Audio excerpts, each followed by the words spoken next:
segment of the Sit Down with Malik Wright presented by First Star Logistics. On this segment, I'll be discussing why I think the Kirk Cousins era is dead in Minnesota. Daniel's getting close. Yeah. Okay. It's almost time for the Minnesota Vikings to have a serious conversation about potentially blowing this thing up. Yeah. I just want to touch on a couple of things, man, for a second. I know that there was talk about moving Kirk Cousins this past offseason, and he had his destinations, a place that he wanted to go, yada, yada, yada. Um, I just think that you know what you have in Kirk Cousins at this point in time. He's never going to be a guy that is going to exceed expectations. He's just going to be a guy that just does enough. Mhm. But doing enough is not getting the job done for the Vikings. You know, you have some talented playmakers out there. You got the TJ Hawkinsons, who they traded for last year. You have Justin Jefferson, who truly is one of the best wide receivers in football.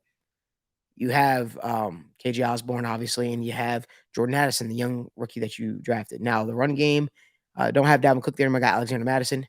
But when you look at it, man, the Minnesota Vikings are a talented football team, and I'm a little disappointed because this is a team that I thought was going to win their division this year. I don't even know if this team is going to win 7 games. Yeah. They're 0-3. They're 0-3. And guess what the crazy part about it is? Every single game that they've lost has been winnable. Every single game that they've lost has been winnable, and it comes down to critical situations. Now, I could look at Kevin O'Connell right now, and I could say, Kevin O'Connell, you are the issue, right? I could say that. Yeah. But for me, I think you could change coaches, but at some point you have to change players. Some point you have to change players. You know, I talked about it. I said, I think the Minnesota Vikings are wasting Justin Jefferson's prime. And I wonder, when you sit down at the contract negotiation table and you have those discussions, does Jay Jettis feel the exact same way? Does he? Because the fact of the matter is, this guy's putting up gaudy numbers week after week. He's proving his worth. Why he doesn't have a contract is, I don't understand for the life of me. Could be him not wanting to negotiate during the season. Don't know. But this is something that should have been a foregone conclusion, should have got done already. That's not the point, though.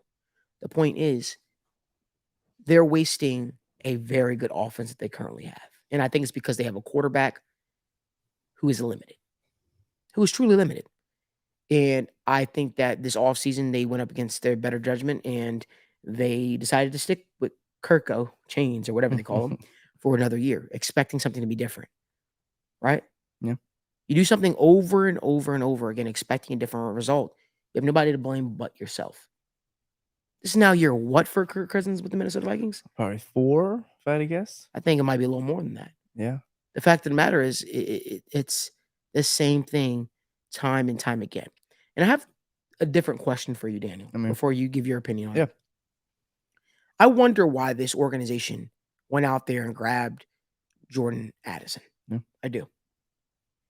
The Vikings don't have a good track record right now with keeping number 1 wide receivers.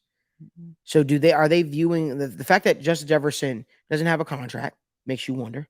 And they go out there and they draft a guy, Jordan Addison, in the first round, makes you wonder, is he Justin Jefferson's replacement if they aren't able to come to agreement with Justin Jefferson?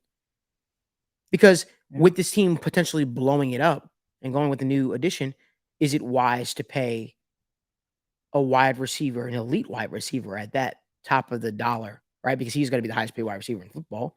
Is it wise to pay him what he's probably looking for when you don't even have a quarterback in place or your future's not even stable? These are real questions. Now, you might think, oh, you're just trying to bring out – it's not that. But every team that goes through a rebuild, we see the same old thing. And you got to start to wonder. What are your thoughts, Daniel? So, respectfully, the way I look at the Vikings is what changed between this year and last year? You brought in Jordan Addison, okay. You added some talent, offensive line, fine, whatever. Last year, what? They won 12, 13 games, maybe 11, 12, something like that. And you lost in the first round to the Giants. What's going to change? Your quarterback. That's the issue. And I'm not saying Kirk Cousins is a bad quarterback, because I've been on record saying he's a good quarterback. I think, once again, he's in that same tier with the Jimmy Garoppolos, the Derek Carrs, the Dak Prescotts of the world. But he's not elite. He's going to give you elite games, but he's not an elite quarterback. So what do? You've got to do something that changes it up. Respectfully, you've got all the talent in the world there. Hawkinson, Jefferson, Jordan Addison. You've got to look at it, and I hate boiling it down to these two things, but you either got a superstar quarterback with an average team, or you got an average quarterback with an elite team. Which one are you trying to do? So I look at the Vikings right now.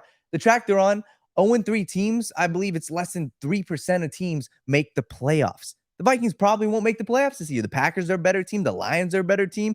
So if you're this year, you fall 5 games worse than what you were, you've got to change it up. I'm sorry. I'm not rolling with Kirk Cousins. I'm not rolling with the same exact organization next year. So you look at it. What do? You trade Jefferson for picks.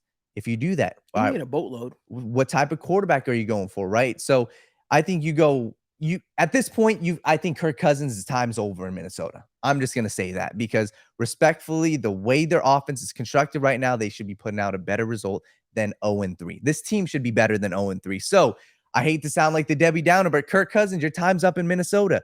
Go to another team that has a better roster. Just like you were talking about, Kirk Cousins, the Vikings were talking about trading him before. So if they were doing that before, after you don't make the playoffs, my thought process is you trade Kirk Cousins, and I think you got to blow this up. Right. I think you have to. I think you need a fresh start. We've seen many times, a new coach comes in and they want a different quarterback. Or the Rams with Sean McVay, they went with Jimmy Garoppolo, then Jimmy Garoppolo, right? No, For who? The Rams. Why am I blanking right now? Who? Jared Goff. Jared Goff. They didn't like him. What did they do? Matt Stafford took him over the top. You've got to do the same exact thing. Where did Kevin O'Connell come from? The Rams. Yeah. So if I'm the Vikings, if you don't make the playoffs this year, man, blow it up. Kirk Cousins is gone, and maybe Jefferson's gone too, but something needs to change. Go out, get one of these young quarterbacks, the Caleb Williams, the Drake Mays, the Shedeur Sanders in the following year. Get a different quarterback. Get somebody different because Vikings fans, I know they're tired of this. They're tired of losing in the playoffs and not even making the playoffs. So something's got to change. Something's got to change. Let us know down in the comment section what you guys think the future of the Minnesota Vikings is and what the future of Kirk Cousins is. I think it's over, if you ask me. I think you know what you got. It's time to move forward. And what better year to do it than this year, right? When you have the abundance of quarterbacks coming out of the class. But let us know in the comment section what you think. If you like more video content like this, give this video a like, subscribe to the YouTube channel, and turn on post notifications so you guys don't miss when we go live from the First Star Logistics Studio.